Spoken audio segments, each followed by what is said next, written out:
When you think about World War II, you imagine tanks rolling across Europe, soldiers charging beaches, heroic last stands against the enemy. But there's a darker truth that veterans carried home, a truth that rarely made it into the history books. The real killer wasn't always German bullets. It was the water that rotted your feet until the skin peeled off like wet paper.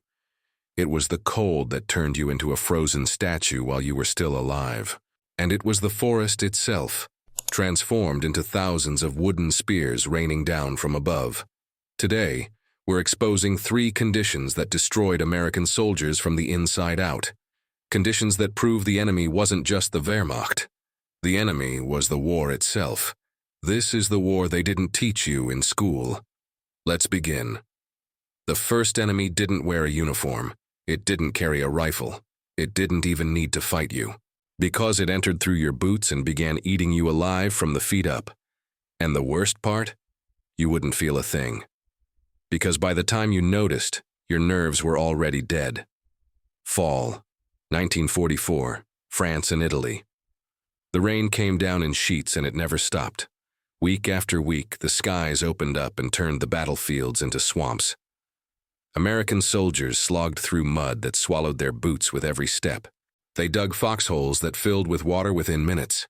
They slept in puddles. They ate in puddles. They fought in puddles. And their boots? They weren't waterproof. This was a massive logistics failure that the U.S. Army hadn't anticipated. Soldiers were issued standard leather combat boots that absorbed water like sponges. Within hours of deployment, every man's feet were soaked, and they would stay that way for weeks, sometimes months, without relief. Now, let me explain what happens to the human body when you keep your feet submerged in cold, wet conditions for extended periods. This condition is called trench foot, named after the soldiers in World War I who suffered the same fate in the muddy trenches of France. Days 1 through 3, your feet are cold, uncomfortable, wrinkled. You try to ignore it. Everyone's feet are wet. It's just part of the job. Days 5 through 7, the discomfort becomes numbness. Your toes stop responding properly.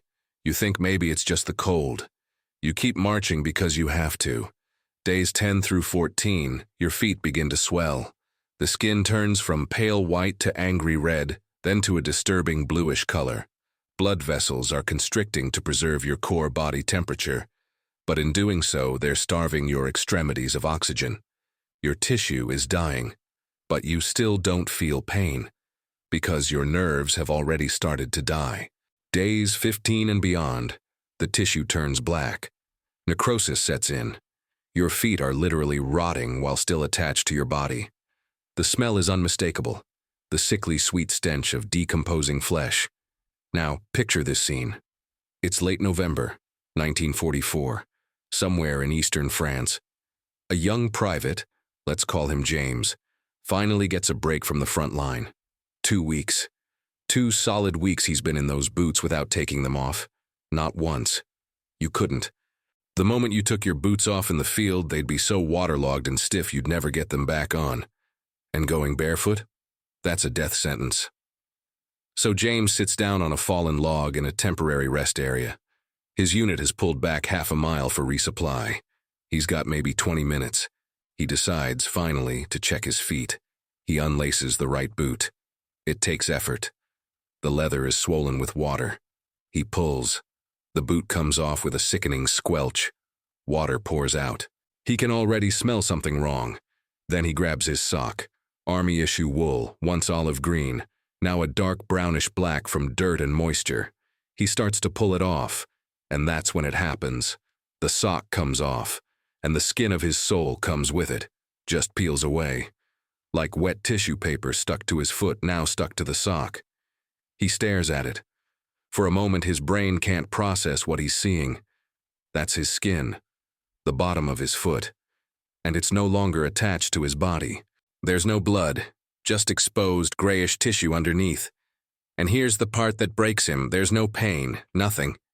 His foot is completely numb because the nerves died days ago. He's been walking on dead tissue, marching on rotting flesh, and he never knew. The smell hits him next. It's not like anything else, not like garbage or spoiled food. It's the smell of human decomposition. his own body decomposing while he's still alive. He vomits right there. Then he looks at his other foot still in its boot, and the horror multiplies. Because he knows.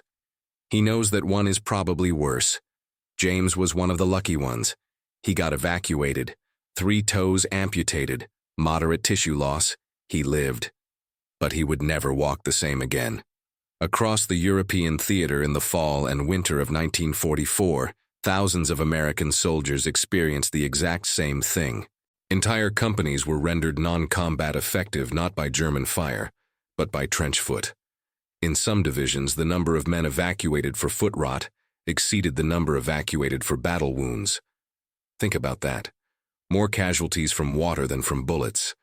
Young men in their 20s, who survived German machine guns and artillery barrages, were crippled for life by something as simple as wet boots. Thousands of amputations were performed in field hospitals.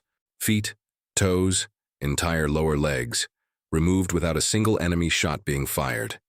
The psychological trauma was immense. These men didn't lose their limbs in heroic combat. They lost them because their boots got wet. The army tried to respond. Orders came down from command. Change your socks daily. Keep your feet dry. Rotate troops more frequently. But these orders were impossible to follow on the front lines. You couldn't change socks when you were pinned down under fire. You couldn't rotate troops when the line was stretched too thin. They even issued whale oil to soldiers, telling them to rub it on their feet as a protective barrier. It didn't work. By the time the logistics caught up, by the time proper waterproof boots were distributed, tens of thousands had already suffered. The damage was done. Here's the phrase that survivors used to describe it, and it stuck with me. The enemy used water, and it rotted you from the bottom up. That's trench foot, an enemy that didn't need bullets, just rain, cold, and time. But if you survived the rot, there was something even deadlier waiting, something that didn't give you time to feel your body dying, because you'd freeze solid before you even realized you were in danger. December 19th, 1944. The Ardennes Forest, Belgium. Germany launched its last major offensive of the war, smashing through American lines in a desperate attempt to reach Antwerp and split the Allied forces in two. History remembers this as the Battle of the Bulge. But what history often glosses over is this. It was the coldest winter Europe had seen in decades. Temperatures plummeted to -20 degrees Celsius, which is -4 Fahrenheit. And it kept dropping. The snow was waist-deep in places. The wind cut through clothing like knives. And American soldiers? They were still wearing autumn uniforms. Let that sink in. The U.S. Army was caught completely off guard by the German offensive. Winter gear had been deprioritized because command thought the war would be over by Christmas. Heavy coats, insulated boots, thermal layers, they existed, but they were sitting in supply depots hundreds of miles away. The men on the ground were wearing the same uniforms they'd worn during the fall advance through France. Light jackets, standard cotton undershirts, wool pants that provided almost no insulation when wet. And everything was wet because the snow melted against body heat, then refroze into ice. Meanwhile, the German soldiers had proper winter uniforms, insulated coats, felt-lined boots. They were prepared. The Americans were not. The cold became a weapon more effective than any German tank. It killed indiscriminately, silently, and fast. Let me explain the medical nightmare that unfolded. First, the morphine froze. Army medics carried morphine syrettes, small single-use injectors designed to relieve pain for wounded soldiers. But at -20 degrees, the morphine inside those syrettes turned into a solid block of ice. You couldn't inject it. You couldn't warm it up fast enough. So wounded men, bleeding out in the snow, screaming in agony, couldn't be given pain relief. Medics had to watch them suffer because their medicine had frozen solid. Some medics tried keeping the syrettes inside their uniforms, close to their bodies, hoping body heat would keep them liquid. But even that often failed. Then there was the 15-minute rule. If a soldier was wounded and fell into the snow, he had 15 minutes before his core body temperature dropped below survivable levels. 15 minutes to be found, dragged to cover, and begin warming procedures. After 15 minutes, hypothermia set in so severely that recovery was nearly impossible. The body's organs would shut down one by one. The heart would slow until it stopped. And the terrifying part: hypothermia looks peaceful.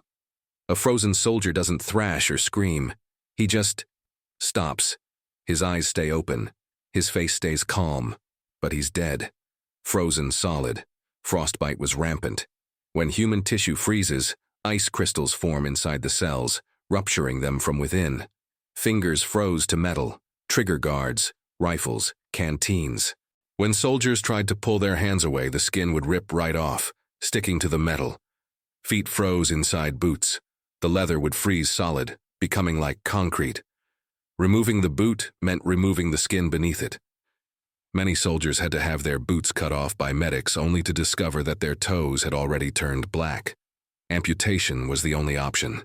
But the worst horror, the one that still haunts survivors, happened in the foxholes. American soldiers dug shallow depressions in the snow, barely deep enough to lie down in. They called them foxholes, though they offered almost no real protection. The ground was frozen too hard to dig proper trenches, so these shallow snow pits were the best they could do.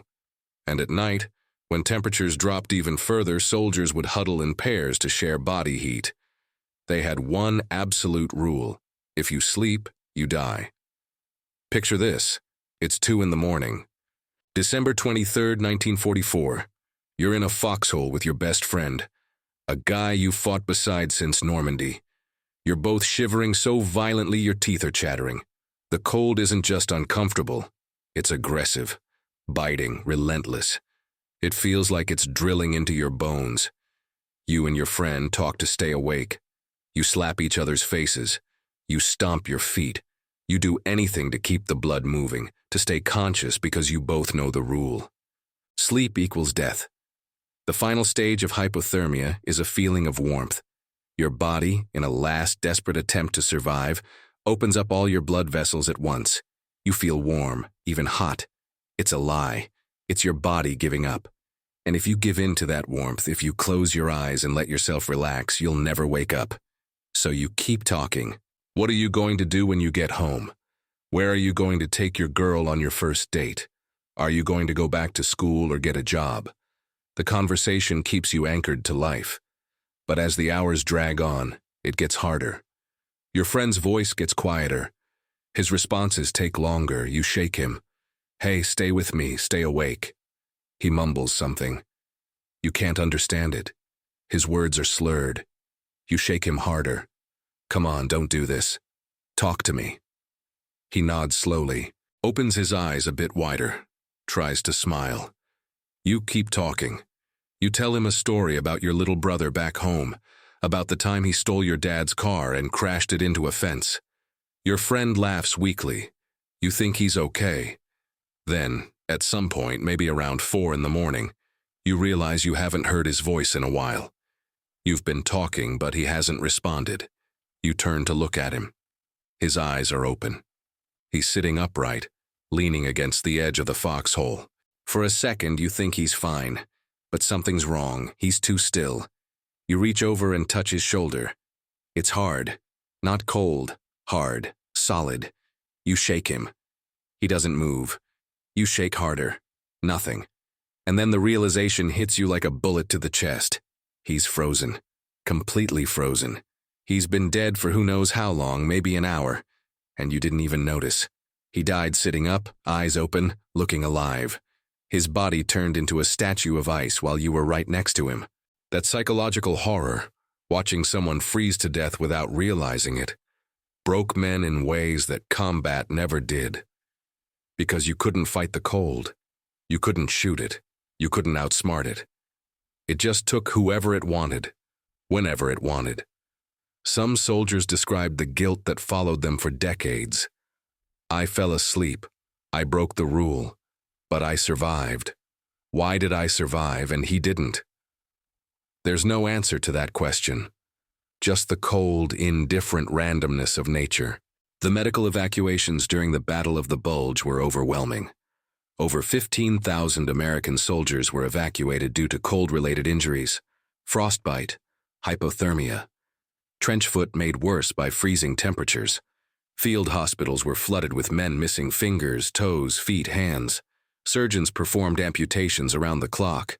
Men who'd never been shot, never been hit by shrapnel, lost limbs to the cold. In some units, there were more non-combat casualties than combat casualties.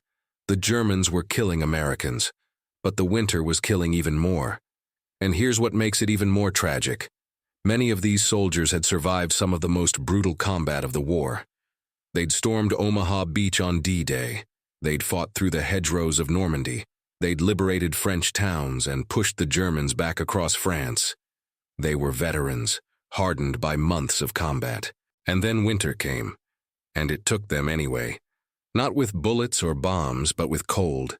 Silent, invisible, unstoppable cold. The phrase that survivors used was simple and haunting. The cold didn't kill slowly. It turned you into a statue while you were still alive. But there was one place where even the ground couldn't protect you, where the trees themselves became weapons, where everything you learned about survival meant nothing. The Battle of Hurtgen Forest. If you ask military historians to name the most brutal, most nightmarish engagement American forces fought in World War II, many will point to this. September 1944 through February 1945. 5 months of absolute hell in a 50-square-mile stretch of dense forest along the German-Belgian border. The Americans called it the meat grinder, and that name was earned. The casualty rate was 33%. 1 out of every 3 soldiers who entered that forest was killed, wounded, or went missing. To put that in perspective, Omaha Beach on D-Day had a casualty rate of about 5% in the first wave. Hurtgen was 6 times deadlier, and it lasted for months. The forest itself was the first enemy. Imagine trees so thick that you can't see more than 50 feet in any direction. The canopy above is so dense that even in the middle of the day, it's twilight dark on the ground. Navigation is nearly impossible without a compass, and even with one, you're guessing. There are no landmarks. Every tree looks like the last tree. Every path looks like the last path. Radios don't work well because the trees interfere with signals. Air support is useless because pilots can't see through the canopy to identify targets. You can't call in artillery effectively because you don't know exactly where you are or where the enemy is. You're fighting blind, in the dark, surrounded by an enemy who knows the terrain better than you do. But the real nightmare wasn't just the forest. It was what the Germans did with it. They turned the trees into weapons. The German artillery units were masters of a technique called tree bursts, and in Hurtgen Forest, they perfected it into an art form of death. Here's how it worked. Normal artillery shells are designed to explode when they hit the ground. The explosion sends shrapnel outward in a horizontal pattern, and soldiers protect themselves by diving into foxholes or behind cover. The ground absorbs most of the blast. You learn this in basic training.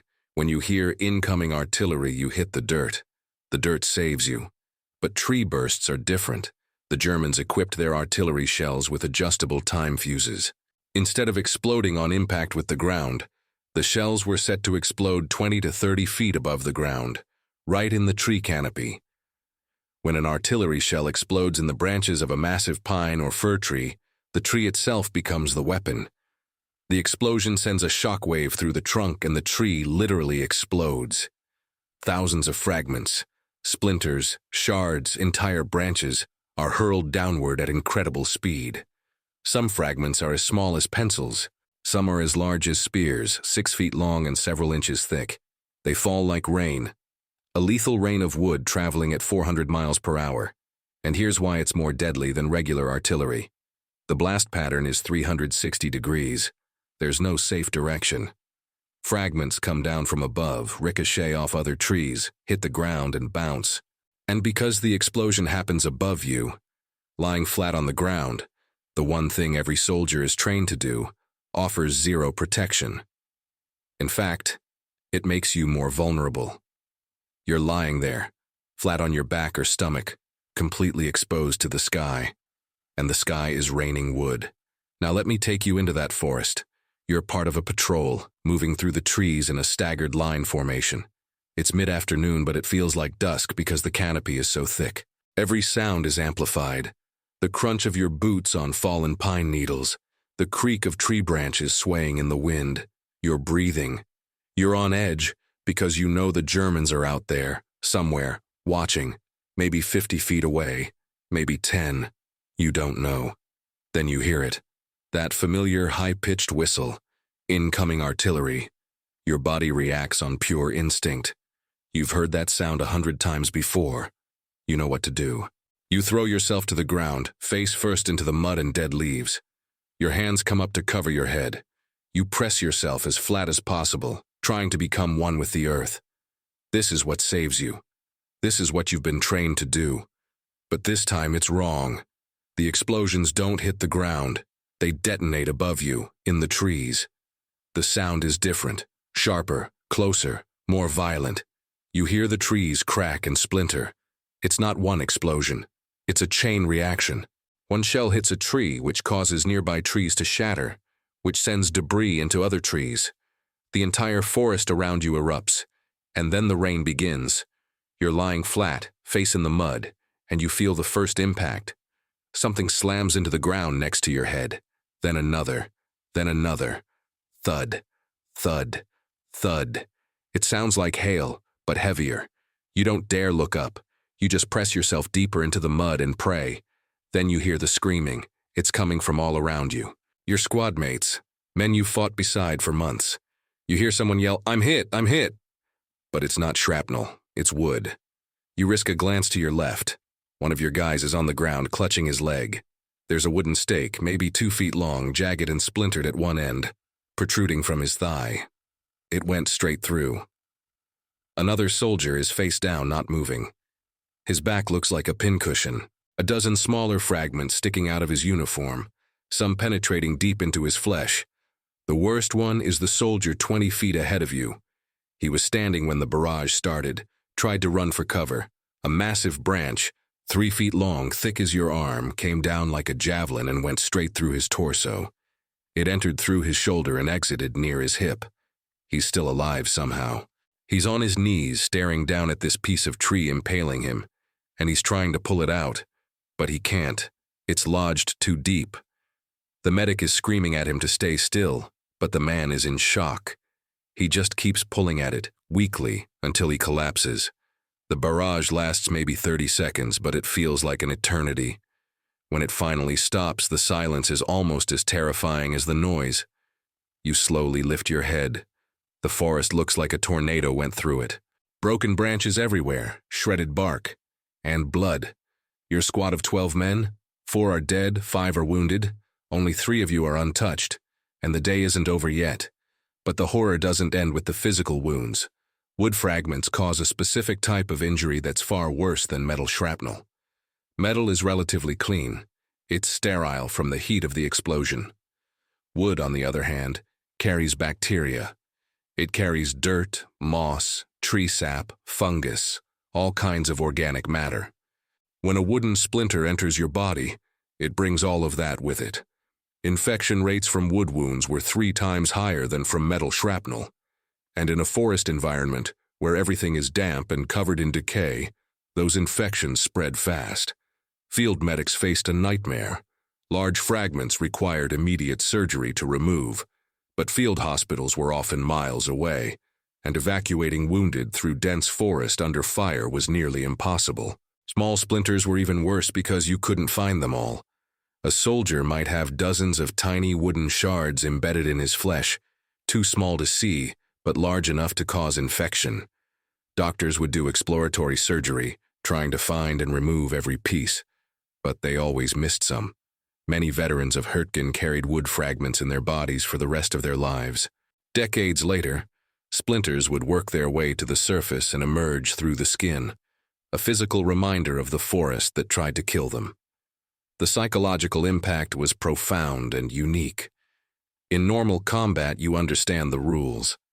The enemy shoots at you from a direction, and you shoot back or take cover. There's a logic to it, a tactical framework. But in Hurtgen, all of that broke down. Taking cover didn't work. The ground, which had always been your friend, was now useless. The trees, which should have hidden you, were weapons. There was no safe position. Standing made you a target for snipers. Lying down made you vulnerable to tree bursts. Moving forward meant advancing into a kill zone you couldn't even see. Staying still meant waiting to die. Commanders faced an impossible situation. They were ordered to take the forest, to push through and reach the German border on the other side. But every tactic they tried failed. Artillery support was ineffective because friendly fire hit American-held trees and killed American soldiers with wood shrapnel. Tanks couldn't maneuver in the dense terrain. Infantry advances were slaughtered because they couldn't see the enemy until they were within 50 feet, and by then, it was too late.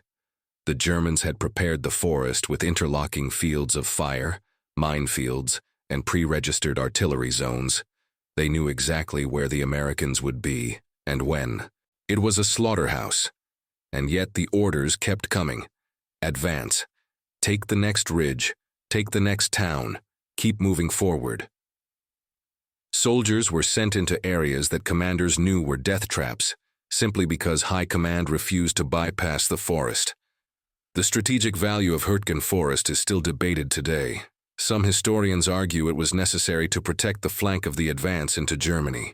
Others call it one of the greatest tactical blunders of the war, a meat grinder that consumed American lives for no meaningful gain. What's not debatable is the cost. Over 33,000 American casualties in 5 months. Entire divisions were chewed up and rendered combat ineffective. And for many of those men, the wounds they carried weren't from German bullets. They were from trees. Veterans of Hürtgen Forest developed a unique form of PTSD. Many couldn't enter wooded areas for the rest of their lives. The sound of wind through trees, a sound most people find peaceful, was a trigger. They'd hear branches swaying and immediately dive for cover, their bodies reacting to a threat that was decades in the past. Some refused to go camping. Some wouldn't even walk through a park if the trees were too dense. The forest had become synonymous with death, and no amount of time or therapy could fully erase that association. The phrase that encapsulates Hürtgen Forest is brutal in its simplicity. The forest that should hide you was the same forest that impaled you. That's the third condition.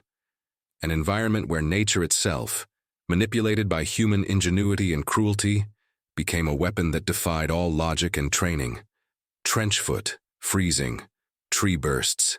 3 conditions that prove a fundamental truth about World War II that doesn't fit neatly into heroic narratives. The enemy wasn't just German soldiers. The enemy was the environment, weaponized by circumstance and strategy. It was water that rotted you from the feet up. It was cold that turned you into ice. It was wood that rained from the sky and impaled you where you stood. Tens of thousands of American soldiers were killed or permanently disabled by these conditions. Many never fired a shot at the enemy. Many never saw a German soldier face to face. They just survived combat only to be destroyed by rain, winter, and trees. These stories don't make it into most textbooks. They're not the stuff of Hollywood movies. But they're the stories that veterans carried in silence for decades. The story of the man who lost his feet to water. The story of the soldier who froze next to his best friend. The story of the patrol that was torn apart by a forest. These are the hidden costs of war, the unglamorous, brutal reality that history often overlooks. If you're a veteran watching this, thank you. Thank you for your service and for the sacrifices you made that most people will never fully understand. If you know of other brutal conditions that soldiers faced, whether in World War II or other conflicts, share them in the comments. These stories deserve to be told. And if this video gave you a new perspective on what soldiers endured, share it. Because this was the real war. Not just against an enemy army, but against water, cold, and wood. Against conditions that killed without mercy and left scars that never fully healed. This was World War II's hidden war, and thousands lost it without ever firing a shot.